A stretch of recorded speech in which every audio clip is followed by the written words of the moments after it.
My name is Frances Townsend, and I'm 22 years old. 2 weeks ago, I stood on a graduation stage in front of 3,000 people while my parents, the same people who refused to pay for my education because I wasn't worth the investment, sat in the front row with their faces drained of all color. They came to watch my twin sister graduate. They had no idea I was even there. They certainly didn't know I'd be the one giving the keynote speech. But this story doesn't begin at graduation. It begins 4 years earlier in my parents' living room when my father looked me straight in the eyes and said something I will never forget. Before I continue, please take a moment to like and subscribe, but only if you truly enjoy this story. And let me know in the comments where are you watching from and what time is it there. Now, let me take you back to that summer evening in 2021. The acceptance letters arrived on the same Tuesday afternoon in April. Victoria got into Whitmore University, a prestigious private school with a price tag of $65,000 a year. I got into Eastbrook State, a solid public university, $25,000 annually. Still expensive, but manageable. That evening, Dad called a family meeting in the living room. "We need to discuss finances," he said, settling into his leather armchair like a CEO addressing shareholders. Mom sat on the couch, hands folded. Victoria stood by the window, already glowing with anticipation. I sat across from Dad, still clutching my acceptance letter. "Victoria," Dad began, "will cover your full tuition at Whitmore. Room, board, everything." Victoria squealed. Mom smiled. Then Dad turned to me. "Frances, we've decided not to fund your education." The words didn't register at first. "I'm sorry. Victoria has leadership potential. She networks well. She'll marry well. Build connections. It's an investment that makes sense." He paused. And what came next felt like a knife sliding between my ribs. "You're smart, Frances, but you're not special. There's no return on investment with you." I looked at Mom. She wouldn't meet my eyes. I looked at Victoria. She was already texting someone, probably sharing the good news about Whitmore, so I just figured it out myself. Dad shrugged. "You're resourceful. You'll manage." That night, I didn't cry. I'd cried enough over the years, over missed birthdays, hand-me-down gifts, being cropped out of family photos. Instead, I sat in my room and realized something that changed everything. To my parents, I wasn't their daughter. I was a bad investment. But what Dad didn't know, what nobody in this family knew, was that his decision would alter the course of my entire life. And 4 years later, he'd face the consequences in front of thousands. The thing is, this wasn't new. The favoritism had always been there, woven into the fabric of our family like an ugly pattern everyone pretended not to see. When we turned 16, Victoria got a brand new Honda Civic with a red bow on top. I got her old laptop, the one with a cracked screen and a battery that lasted 40 minutes. "We can't afford 2 cars," Mom had said apologetically. But they could afford Victoria's ski trips, her designer prom dress, her summer abroad in Spain. Family vacations were the worst. Victoria always got her own hotel room. I slept on pull-out couches in hallways, once even in a closet that the resort called a cozy nook. In every family photo, Victoria stood center frame glowing. I was always at the edge, sometimes partially cut off like an afterthought. When I finally asked Mom about it, I was 17, desperate for answers. She just sighed. "Sweetheart, you're imagining things. We love you both the same. But actions don't lie." A few months before the college decision, I found Mom's phone unlocked on the kitchen counter. A text thread with Aunt Linda was open. I shouldn't have read it, but I did. "Poor Frances," Mom had written. "But Harold's right. She doesn't stand out. We have to be practical."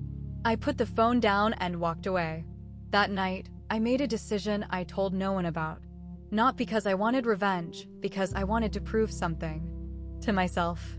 I opened my laptop, the cracked one with the dying battery, and typed into the search bar, "full scholarships for independent students." The results loaded slowly, but what I found would change everything. I did the math at 2 a.m. sitting on my bedroom floor with a notebook and a calculator. Eastbrook State $25,000 per year. For years, $100,000. Parents' contribution $0. My savings from summer jobs $2,300. The gap was staggering. If I couldn't close it, I had three options. Drop out before I even started, take on 6 figures of student debt that would follow me for decades, or go part-time, stretching a 4-year degree into 7 or 8 while working full-time. Every path led to the same place, becoming exactly what my father said I was. The failure, the bad investment, the twin who didn't make it. I could already hear the family conversations at Thanksgiving. Victoria is doing so well at Whitmore. Frances, oh, she's still figuring things out. But this wasn't just about proving them wrong. It was about proving myself right. I scrolled through scholarship databases until my eyes burned. Most required recommendations, essays, proof of financial need. Some were scams. Others had deadlines that had already passed. Then I found something. Eastbrook had a merit scholarship program for first-generation and independent students. Full tuition coverage plus a living stipend. The catch?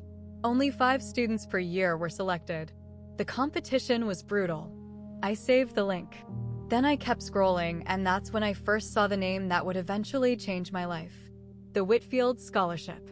Full ride, $10,000 annually for living expenses, awarded to only 20 students nationwide. I laughed out loud. 20 students in the entire country. What chance did I have? But I bookmarked it anyway. I had 2 choices. Accept the life my parents designed for me or design my own. I chose the second. But to do that, I needed a plan, and I needed it immediately. I filled an entire notebook that summer. Every page was a calculation. Every margin was covered in plans. Job number 1, barista at the Morning Grind, a campus cafe. Shift, 5 to 8 a.m., estimated monthly income, $800. Job number 2, cleaning crew for the residence halls, weekends only, $400 a month. Job number 3, teaching assistant for the economics department. If I could land it, another $300. Total $1,500 per month, roughly $18,000 a year. Still $7,000 short of tuition. That gap would have to come from scholarships, merit-based ones. The kind you earn, not the kind you're handed. I found the cheapest housing option within walking distance of campus. A tiny room in a house shared with 4 other students. $300 a month, utilities included. No parking, no AC, no privacy. It would have to do. My schedule crystallized into something brutal but precise. 5 a.m. work at the cafe, 9 a.m. to 5 p.m. classes, 6 p.m. to 10 p.m. study, work, or TA duties. Sleep 11 p.m. to 4 a.m. 4 to 5 hours a night for 4 years. The week before I left for college, Victoria posted photos from her Cancun trip with friends, sunset beaches, margaritas, laughter. I was packing my thrift store comforter into a second-hand suitcase. Our lives were already diverging, and we hadn't even started yet. But here's what kept me going. Every night before sleep, I'd whisper the same thing to myself. This is the price of freedom. Freedom from their expectations. Freedom from their judgment. Freedom from needing their approval. I didn't know then how right I'd be. And I didn't know that somewhere on the Eastbrook campus there was a professor who would see something in me that my own parents never could. Freshman year Thanksgiving. I sat alone in my tiny rented room. Phone pressed to my ear, listening to the sounds of home. Laughter in the background, the clink of dishes, the warm chaos of a family gathering I wasn't part of. Hello, Frances. Mom's voice was distant, distracted. Hi, Mom. Happy Thanksgiving. Oh, yes. Happy Thanksgiving, honey. How are you? I'm okay. Is Dad there? Can I talk to him? A pause. Then I heard his voice in the background, muffled but clear. Tell her I'm busy. The words landed like stones. Mom's voice returned artificially bright. Your father's just in the middle of something. Victoria was telling the funniest story. It's fine, Mom. Are you eating enough? Do you need anything? I looked around my room, at the instant ramen on my desk, at the second-hand blanket, at the textbook I'd borrowed from the library because I couldn't afford to buy it. No, Mom. I don't need anything. Okay. Well, we love you. Love you too. I hung up. Then I opened Facebook. The first thing in my feed was a photo Victoria had just posted. Mom, Dad, and Victoria at the dining table. Candles lit. turkey gleaming. The caption: thankful for my amazing family. My amazing family. I zoomed in on the photo. 3 place settings. 3 chairs, not 4. They hadn't even set a place for me. I sat there for a long time, staring at that image. Something shifted inside me that night. The ache I'd carried for years. The longing for their approval, their attention, their love. It didn't disappear, but it changed. It hollowed out. And where the pain used to be, there was only quiet emptiness.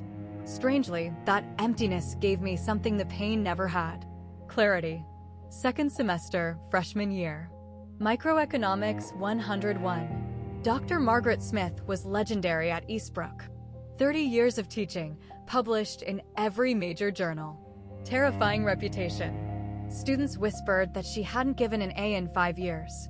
I sat in the 3rd row, took meticulous notes, and turned in my first essay, expecting a B- at best. The paper came back with 2 letters at the top, A+. Beneath the grade was a note in red ink. See me after class. My heart dropped. What did I do wrong? After the lecture, I approached her desk. Dr. Smith was already packing her bag, silver hair pulled back in a severe bun, reading glasses perched on her nose. Frances Townsend. Yes, ma'am. Sit down. I sat. She looked at me over her glasses. This essay is one of the best pieces of undergraduate writing I've seen in 20 years. Where did you study before this? Nowhere special. Public high school. Nothing advanced. And your family? Academics. I hesitated. My family doesn't support my education, financially or otherwise. The words came out before I could stop them. Dr. Smith set down her pen. Tell me more. So I did. For the first time, I told someone the whole story. The favoritism, the rejection, the 3 jobs, the 4 hours of sleep, all of it. When I finished, she was quiet for a long moment. Then she said something that changed my trajectory forever. Have you heard of the Whitfield Scholarship? I nodded slowly. I've seen it, but it's impossible. 20 students nationwide, she said. Full ride, living stipend, and the recipients at partner schools give the commencement address at graduation. She leaned forward. Frances, you have potential, extraordinary potential, but potential means nothing if no one sees it. Let me help you be seen. The next 2 years blurred into a relentless rhythm. Wake at 4 a.m. coffee shop by 5. Classes by 9. Library until midnight. Sleep repeat. I missed every party, every football game, every late night pizza run. While other students built memories, I built a GPA 4.0, 6 semesters straight. There were moments I almost broke. Once I fainted during a shift at the cafe. Exhaustion, the doctor said. Dehydration. I was back at work the next day. Another time I sat in my car, Rebecca's car actually. She'd lent it to me for a job interview and cried for 20 minutes. Not because anything specific had happened, just because everything had happened all at once for years. But I kept going. Junior year, Dr. Smith called me into her office. I'm nominating you for the Whitfield. I stared at her. You're serious? 10 essays, 3 rounds of interviews. It'll be the hardest thing you've ever done. She paused. But you've already survived harder. The application consumed 3 months of my life.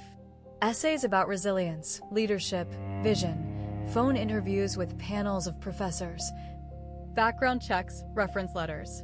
Somewhere in the middle of it, Victoria texted me. First time in months. Mom says you don't come home for Christmas anymore. That's kind of sad. TBH. I read the message. Then I put my phone face down and went back to my essay. The truth. I couldn't afford a plane ticket. But even if I could, I wasn't sure I wanted to go. That Christmas, I sat alone in my rented room with a cup of instant noodles and a tiny paper Christmas tree Rebecca had made me. No family, no presents, no drama. It was somehow the most peaceful holiday I'd ever had. The email arrived at 6:47 a.m. on a Tuesday in September senior year. Subject: Whitfield Foundation. Final round notification. My hands were shaking so badly I could barely scroll. Dear Miss Townsend, congratulations. Out of 200 applicants, you have been selected as one of 50 finalists for the Whitfield Scholarship. The final round will consist of an in-person interview at our New York headquarters. 50 finalists, 20 winners. I had a 40% chance if all things were equal. But things were never equal. The interview was scheduled for a Friday in New York, 800 miles away. I checked my bank account, $847. A last-minute flight would cost $400 minimum. A hotel would eat the rest. And I had rent due in 2 weeks. I was about to close the laptop when Rebecca knocked on my door. "Frankie, you look like you saw a ghost." I showed her the email. She screamed. Literally screamed. "You're going," she said. End of discussion, Beck. I can't afford. Bus ticket $53. Leaves Thursday night. Arrives Friday morning. I'll lend you the money. I can't ask you to. You're not asking. I'm telling. She grabbed my shoulders. "Frankie, this is your shot. You don't get another one." So, I took the bus. 8 hours overnight. Arriving in Manhattan at 5 a.m. with a stiff neck and a borrowed blazer from the thrift store. The interview waiting room was full of polished candidates, designer bags, parents hovering nearby, easy confidence. I looked down at my second-hand outfit, my scuffed shoes. I don't belong here, I thought. Then I remembered Dr. Smith's words. You don't need to belong. You need to show them you deserve to. 2 weeks after the interview, I was walking to my morning shift when my phone buzzed. Subject: Whitfield Scholarship. Decision: I stopped in the middle of the sidewalk. A cyclist swerved around me cursing. I didn't hear him. I opened the email. Dear Miss Townsend, we are pleased to inform you that you have been selected as a Whitfield Scholar for the class of 2025. I read it 3 times, then a 4th. Then I sat down on the curb and cried, not quiet tears. Ugly, heaving sobs that made strangers stare. 3 years of exhaustion, loneliness, and grinding determination poured out of me right there on the sidewalk outside the morning grind. I was a Whitfield Scholar, full tuition, $10,000 a year for living expenses, and the right to transfer to any partner university in their network. That night, Dr. Smith called me personally. "Frances, I just got the notification. I'm so proud of you. Thank you for everything." "There's something else," she said. "The Whitfield allows you to transfer to a partner school for your final year. Whitmore University is on the list. Whitmore, Victoria's school. If you transfer," Dr. Smith continued, "you'd graduate with their top honors, and the Whitfield Scholar delivers the commencement speech." My breath caught. "Frances, you'd be valedictorian. You'd speak at graduation in front of everyone." I thought about my parents, about them sitting in the audience for Victoria's big day, completely unaware I was there. "I'm not doing this for revenge," I said quietly. "I know. I'm doing it because Whitmore has the better program for my career. I know that, too." I pause. "But if they happen to see you shine, that's just a bonus." I made my decision that night, and I told no one in my family. 3 weeks into my final semester at Whitmore, it happened. I was in the library, 3rd floor, tucked into a corner carrel with my constitutional law textbook, when I heard a voice that made my stomach drop. "Oh my God, Frances." I looked up. Victoria stood 3 feet away, a half-empty iced latte in her hand, mouth hanging open. "What are you? How are you?" She couldn't form a complete sentence. I closed my book calmly. "Hi, Victoria. You go here since when?" "Mom and Dad didn't say. Mom and Dad don't know." She blinked. "What do you mean they don't know?" "Exactly what I said. They don't know I'm here." Victoria set her coffee down, still staring at me like I'd materialized from thin air. "But how?" "They're not paying for I mean. How did you I paid for it myself for Whitmore. I transferred scholarship." The word hung between us. Victoria's expression shifted. Confusion, disbelief, and something else. Something that looked almost like shame. "Why didn't you tell anyone?" I looked at her. My twin sister. The one who'd gotten everything I'd been denied. The one who'd never asked, not once in 4 years, how I was surviving. "Did you ever ask?" She opened her mouth, closed it. I gathered my books. "I need to get to class." "Frances, wait." She grabbed my arm. "Do you hate us? The family?" I looked at her hand on my sleeve, then at her face. "No," I said quietly. "You can't hate people you've stopped caring about." I pulled my arm free and walked away. That night, my phone lit up with missed calls. Mom, Dad, Victoria again. I silenced them all. Whatever was coming, it would happen on my terms, not theirs. Victoria called them immediately. I know because she told me later when everything was over. She's here, Victoria had said, barely through the door of her apartment. Frances is at Whitmore. She's been here since September. According to Victoria, the silence on the other end lasted a full 10 seconds. Then Dad's voice. That's impossible. She doesn't have the money. She said scholarship. What scholarship? She's not scholarship material. Dad, I saw her in the library. I'll handle this. Dad called me the next morning. First time he dialed my number in 3 years. Frances, we need to talk about what? Victoria says you're at Whitmore. You transferred without telling us. I didn't think you'd care. A pause. Of course I care. You're my daughter. Am I? The words came out flat. Not bitter. Just factual. You told me I wasn't worth the investment. Remember that? Silence. Frances, that was 4 years ago in the living room. You said I wasn't special, that there was no return on investment with me. I don't remember saying I do. More silence, then we should discuss this in person at graduation.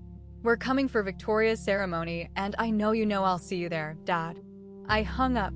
He didn't call back. That night, I sat in my small apartment, the one I'd paid for myself with money I'd earned, and thought about that conversation. He didn't remember, or he chose not to remember. Either way, he'd never actually seen me. Not really. But in 3 months, he would. And when that moment came, it wouldn't be because I forced him to look. It would be because he couldn't look away. The weeks before graduation became a strange kind of quiet. I knew they were coming. Mom, Dad, Victoria, the whole perfect family unit descending on campus to celebrate Victoria's big achievement. They'd booked a hotel, planned a dinner, ordered flowers for her. They still didn't know the full picture. Victoria had told them I was at Whitmore, but she didn't know about the Whitfield. She didn't know about the valedictorian honor. She didn't know I'd been asked to deliver the commencement address. Dr. Smith called to check in. She'd made the trip to watch. Do you want me to notify your family about the speech? No, Frances.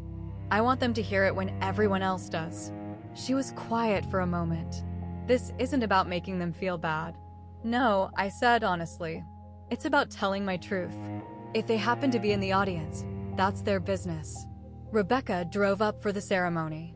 She helped me pick out a dress. The first new piece of clothing I'd bought in 2 years that wasn't from a thrift store. Navy blue, simple, elegant. You look like a CEO, she said. I feel like I'm going to throw up. Same thing, probably. The night before graduation, I couldn't sleep. Not from nerves, not exactly. I kept wondering, what would I feel when I saw them? Would the old pain come rushing back? Would I want them to hurt the way I'd hurt? I stared at the ceiling until 3 a.m. searching for answers. What I found surprised me. I didn't want revenge. I didn't want them to suffer. I just wanted to be free. And tomorrow, one way or another, I would be. Hey, I want to pause here for a second. If you've ever been underestimated by your own family, if you know what it feels like to work twice as hard for half the recognition, type same in the comments. I want to know how many of us have been through this. And if you're enjoying the story so far, hit that like button. It really helps. Now, back to graduation morning, May 17th. Bright sun, perfect blue sky, the kind of weather that felt almost ironic. Whitmore Stadium seated 3,000.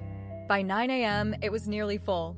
Families pouring through the gates, flowers and balloons everywhere, the hum of excited conversation filling the air. I arrived early, slipping in through the faculty entrance.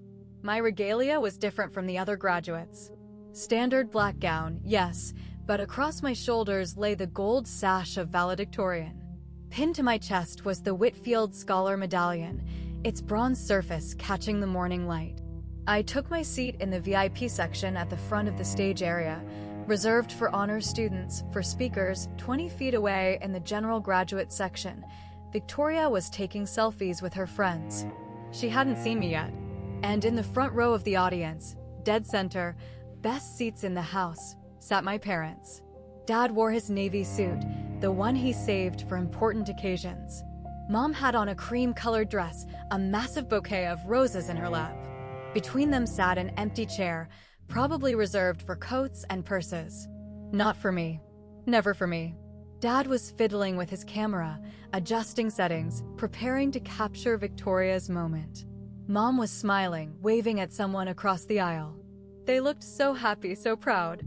They had no idea. The university president approached the podium. The crowd hushed. Ladies and gentlemen, welcome to Whitmore University's Class of 2025 commencement ceremony. Applause. Cheers. I sat perfectly still, hands folded in my lap. In a few minutes, they would call my name and everything would change. I looked once more at my parents, at their expectant faces, their cameras ready for Victoria's shining moment. Soon, I thought, soon you'll finally see me. The ceremony proceeded in waves. Welcome address, acknowledgements, honorary degrees, the usual pageantry that stretches time like taffy. Then the university president returned to the podium. And now it is my great honor to introduce this year's valedictorian and Whitfield Scholar. I felt my heart rate spike. A student who has demonstrated extraordinary resilience, academic excellence, and strength of character. In the audience, my mother leaned over to whisper something to my father. He nodded, adjusting his camera lens, pointed at Victoria. Please join me in welcoming Frances Townsend. For one suspended moment, nothing happened. Then I stood. 3,000 pairs of eyes turned toward me. I walked toward the podium, my heels clicking against the stage floor, the gold sash swaying with each step. The Whitfield medallion gleamed against my chest. And in the front row, I watched my parents' faces transform. Dad's hand froze on his camera. Mom's bouquet slipped sideways. Confusion first. Who is that? Then recognition. Wait, is that then shock? It can't be. Then nothing but pale, stricken silence. Victoria's head snapped toward the stage. Her jaw dropped. I saw her mouth my name. Frances. I reached the podium, adjusted the microphone. 3,000 people applauded. My parents didn't. They just sat there frozen, as if someone had pressed pause on their entire world. For the first time in my life, they were looking at me. Really looking. Not at Victoria. Not through me. At me. I let the applause fade. Then I leaned into the microphone. Good morning, everyone. My voice was steady, calm. For years ago, I was told I wasn't worth the investment. In the front row, my mother's hand flew to her mouth. Dad's camera hung useless at his side, and I began to speak. I was told I didn't have what it takes. My voice carried across the stadium, amplified by the sound system, steady as a heartbeat. I was told to expect less from myself because others expected less from me. 3,000 people sat in perfect silence, so I learned to expect more. I spoke about the 3 jobs, the 4 hours of sleep, the instant ramen dinners, and the secondhand textbooks. I spoke about what it meant to build something from nothing. Not because you wanted to prove anyone wrong, but because you needed to prove yourself right. I didn't name names. I didn't point fingers. I didn't need to. The greatest gift I received wasn't financial support or encouragement. It was the chance to discover who I am without anyone's validation. In the front row, my mother was crying. Not the proud, joyful tears of a graduation ceremony. Something raw. Something that looked like grief. My father sat motionless, staring at the podium like he was seeing a stranger. Maybe he was. To anyone who has ever been told, you're not enough. I paused, letting the word settle. You are. You always have been. I looked out at the sea of faces, at the other graduates who'd struggled, at the parents who'd sacrificed, at the friends who'd believed, and yes, at my own family sitting in the front row like statues. I am not here because someone believed in me. I am here because I learned to believe in myself. The applause that followed was thunderous. People rose to their feet, standing ovation. 3,000 people cheering for a girl they'd never met.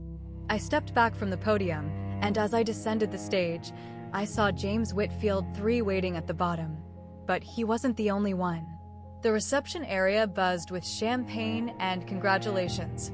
I was shaking hands with the dean when I saw them approaching.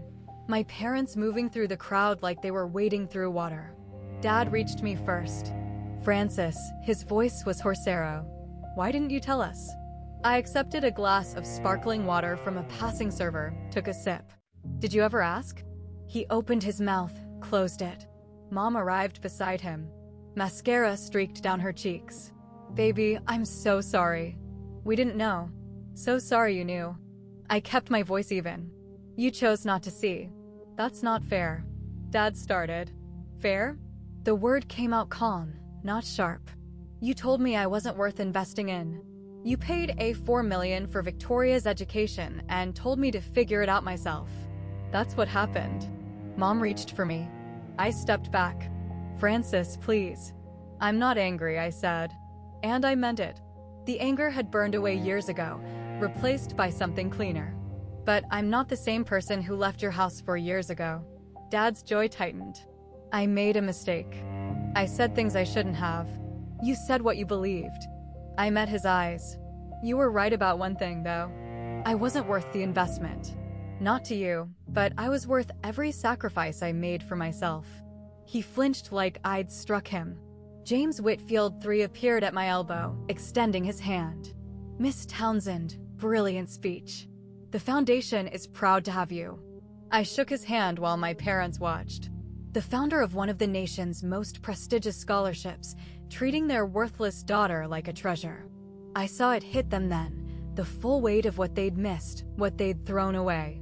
After Mr. Whitfield moved on, I turned back to my parents. They looked smaller somehow, diminished. I'm not going to pretend everything's fine, I said. Because it's not. Francis, please, Mom whispered. Can we just talk as a family? We're talking. I mean, really talk. Come home for the summer. Let us know. The word was firm, but not harsh. I have a job in New York. I start in 2 weeks. I won't be coming home. Dad stepped forward. You're cutting us off just like that. I'm setting boundaries. I kept my voice steady. There's a difference. What do you want from us? His voice cracked. For the first time in my life, I saw my father look lost. Tell me what you want and I'll do it. I considered the question. Really considered it. I don't want anything from you anymore. That's the point. I took a breath. But if you want to talk, really talk, you can call me. I might answer. I might not. It depends on whether you're calling to apologize or to make yourself feel better. Mom was crying again. We love you, Francis. We've always loved you. Maybe I said. But love isn't just words. It's choices, and you made yours. Victoria appeared at the edge of our circle, hovering uncertainly. Francis, she hesitated. Congratulations. Thank you. No hug, no tearful reconciliation, but no cruelty either. I'll call you sometime, I told her. If you want, she nodded, eyes wet. I'd like that. I turned and walked away, not running, not escaping, just moving forward.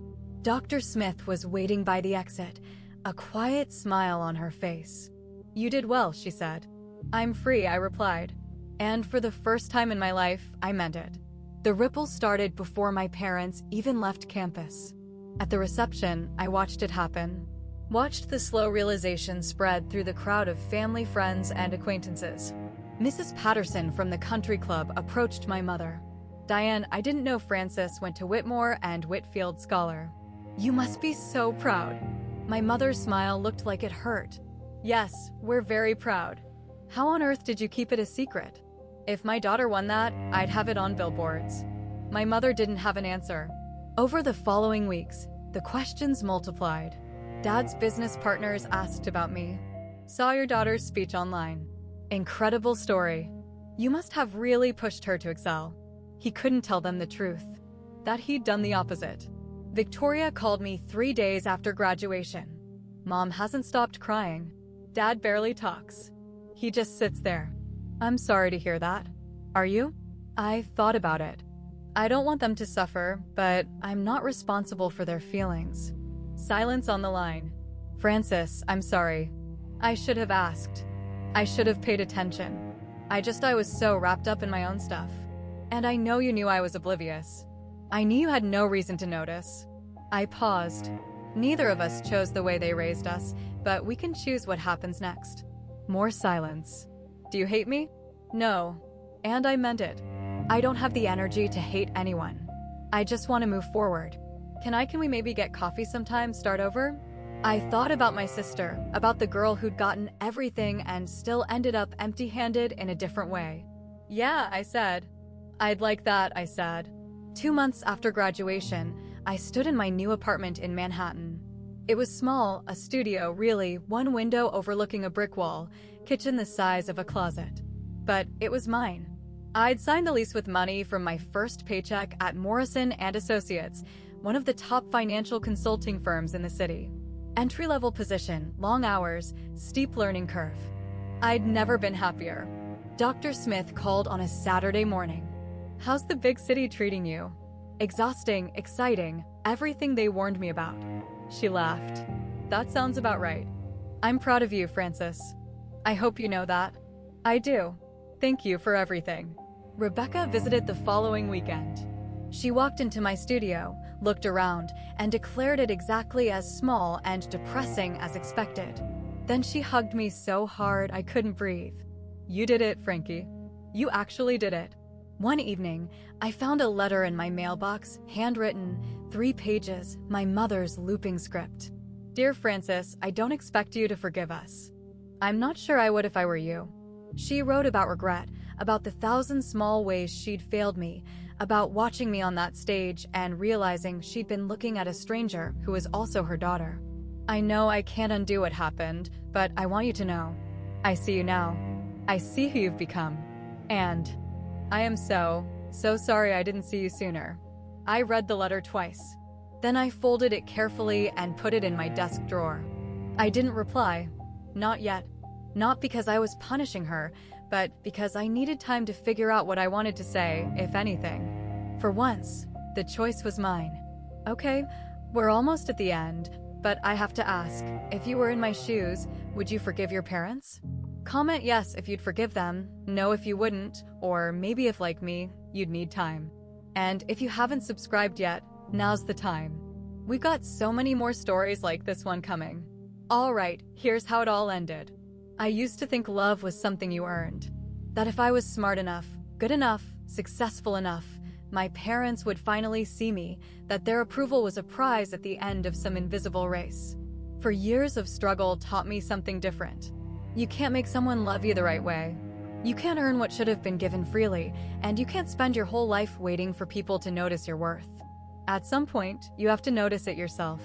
I look at my life now, my apartment, my job, my friends who chose me, and I realize something.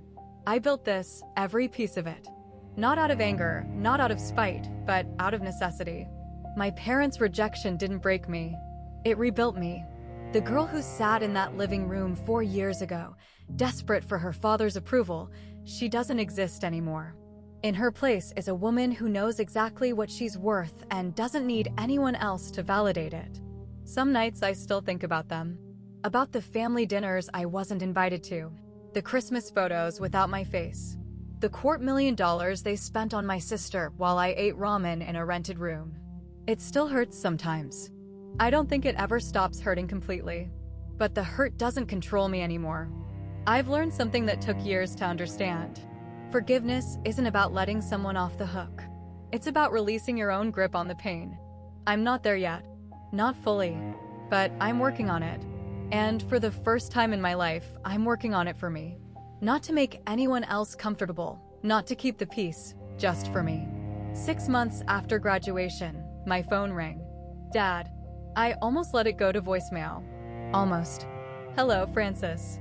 His voice sounded different. Tired. Thank you for picking up. I wasn't sure I would. Silence then. I deserve that. I waited. I've been thinking every day since graduation, trying to figure out what to say to you. He paused. I keep coming up empty. Then just say what's true. Another long pause. I was wrong. Not just about the money, about everything. The way I treated you, the things I said, the years I didn't call, didn't ask, didn't. His voice cracked. I have no excuse. I was your father and I failed you. I listened to him breathe on the other end of the line. I hear you, I said finally. That's all. What did you expect? I don't know. I thought maybe you'd tell me how to fix this. It's not my job to tell you how to fix what you broke. More silence. You're right. He sounded older than I'd ever heard him. You're absolutely right. But I took a breath. If you want to try, I'm willing to let you. You are? I'm not promising anything. No family dinners, no pretending everything's fine. But if you want to have a real conversation, honest, no deflecting, I'll listen. That's more than I deserve. Yes, it is. He laughed. A small broken sound. You've always been the strong one, Francis. I was just too blind to see it. Yeah, I said you were. We talked for a few more minutes. Nothing profound, just two people trying to find common ground across years of wreckage. It wasn't forgiveness, but it was a start. It's been 2 years since graduation. I'm still in New York, still at Morrison & Associates, though I've been promoted twice. I'm starting my MBA at Colia this fall, paid for by my company. The kid who ate ramen and slept 4 hours a night. She'd hardly recognize me now, but I haven't forgotten her. I carry her with me every day. Victoria and I meet for coffee once a month. It's awkward sometimes. We're learning to be sisters as adults, which is strange because we never really were as kids, but she's trying. I can see that now. I'm sorry I didn't see it, she told me at our last coffee date. All those years, I was so focused on what I was getting. I never asked what you weren't. I know. How do you not hate me for that? Because you didn't create the system. You just benefited from it. My parents came to visit last month. First time in New York. It was uncomfortable, stilted. Dad spent half the time apologizing. Mom spent the other half crying. But they came. They showed up at my door in my city. In the life I built without them. That meant something. I'm not ready to call us a family again. That word carries too much weight, too much history, but we're something. Working on something. Last month, I wrote a check to Eastbrook State Scholarship Fund. $10,000 anonymous for students without family financial support. Rebecca cried when I told her. Frankie, you're literally changing someone's life. Someone changed mine. I thought about Dr. Smith, about the coffee shop shifts at dawn, about the night I bookmarked the Whitfield Scholarship, never believing I'd actually win it, about how far I've come, and about how far I still want to go. If you're watching this and something in my story resonated with you, if you've ever been overlooked, underestimated, or told you weren't good enough by the people who were supposed to love you most, I want you to hear this. They were wrong. They were always wrong. Your worth is not determined by who sees it. It's not a number on a check or a seat at a table or a place in a photo. Your worth exists whether or not a single person on this planet acknowledges it. I spent 18 years of my life waiting for my parents to notice me. I spent 4 more proving that I didn't need them to. And you know what I finally learned? The approval I was chasing was never going to fill the hole inside me. Only I could do that. Some of you are estranged from your families. Some of you are still fighting for scraps of attention. Some of you are just starting to realize that the love you're getting isn't the love you deserve. Wherever you are in that journey, I want you to know it's okay to protect yourself. It's okay to set boundaries. It's okay to decide that you matter more than keeping the peace. And it's okay to forgive, but only when you're ready, not a moment before. You don't need your parents, your siblings, or anyone else to confirm what you already know. You are enough. You always have been. Take a look in the mirror and say it out loud. I am enough. That's the first step. The rest, that's up to you. But I believe in you. Because if a girl who is called not worth the investment can stand on a stage in front of 3,000 people as a Whitfield scholar, you can do anything. Thank you for staying until the end. If this story meant something to you, share it with someone who needs to hear it and leave a comment. What part resonated with you the most? Don't forget to subscribe and hit the bell so you don't miss our next story. There are more family drama stories waiting for you in the description below.